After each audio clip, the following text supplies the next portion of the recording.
ईव्हीएमचा विरोध आणि बॅलेट पेपरवर मतदानासाठी महाविकास आघाडी मोहीम सुरू करण्याच्या प्रयत्नात आहे। बॅलेटवर मतदानाची चाचणी घेण्यासाठी रोखल्यानं आता शरद पवार मार्कडवाडीत येणार आहेत। पाहूया।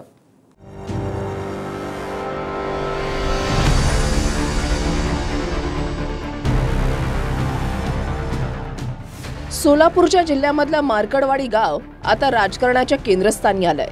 ग्रामस्थांना बॅलेट पेपरवर मतदान घेण्याचा प्रयत्न प्रशासनानं रोखला।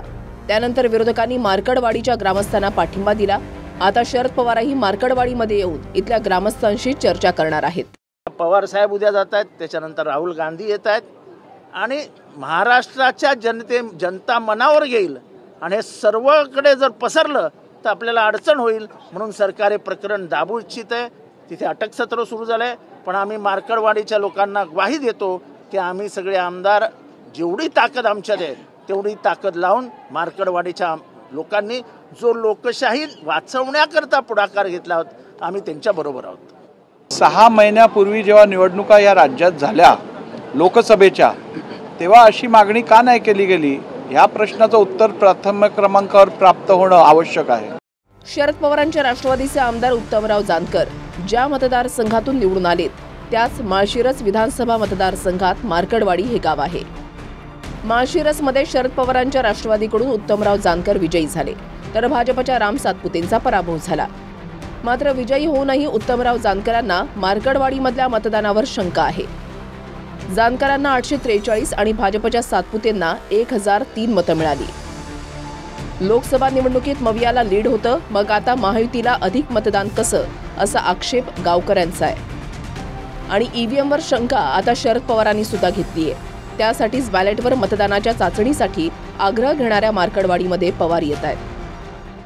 शरद पवार गट 72 लाख आहेत आणि आमचे उमेदवार निवडून आले 10।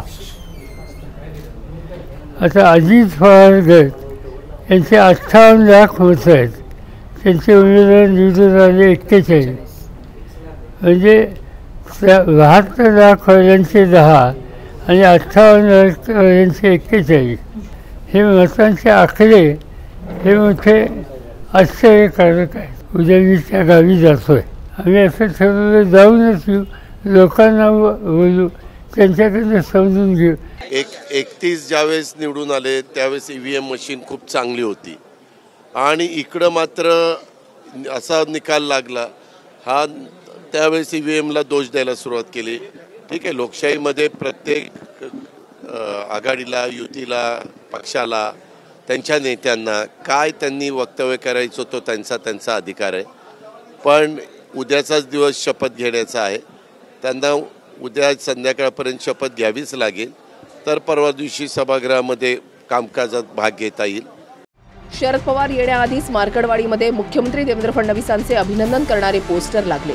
या पोस्टरवर फडणवीसांसोबत पराभूत उमेदवार राम सातपुते असून त्यांना मिळालेल्या 1003 मतांचाही उल्लेख करण्यात आलाय।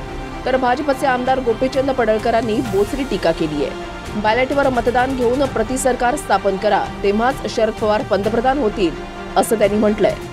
आज जे सभागृह सोडून आलेले आहेत ह्या महाविकास आघाडीचं मतदान त्यांच्या प्रत्येक गावागावात घेतलं पाहिजे। महाविकास आघाडीचे कार्यकर्ते त्यांना मतदान करतील, बॅलेटवरती त्यांना निवडून देतील। बाळासाहेब थोरात पडले ते निवडून येतील, ते परत मुख्यमंत्री होतील। पृथ्वीराज चव्हाण मुख्यमंत्री होतील, तिकडं नानासाहेब पटोले मुख्यमंत्री होतील। हे जितेंद्र आव्हाडासारखे आज बोर्ड घेऊन फिरतायत ना, आय लव्ह मार्कडवाडी, त्यांना एखादं मंत्रिपद मिळू शकतं। हे कधी सरकार स्थापन केलं तर।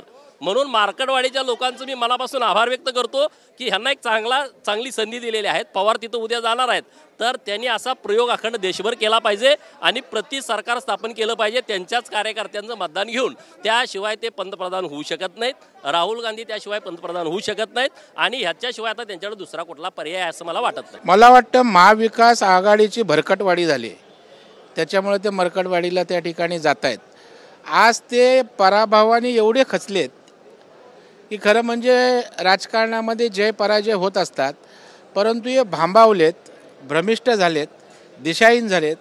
महाविकास आघाडी तसंच इंडिया आघाडीचाही ईव्हीएम विरोधात चळवळ तयार करण्याचा प्रयत्न आहे आणि त्याची सुरुवात मार्कडवाडीमधून होणार आहे। सोलापूरहून रवी लवेकरसह ब्युरो रिपोर्ट, TV9 मराठी।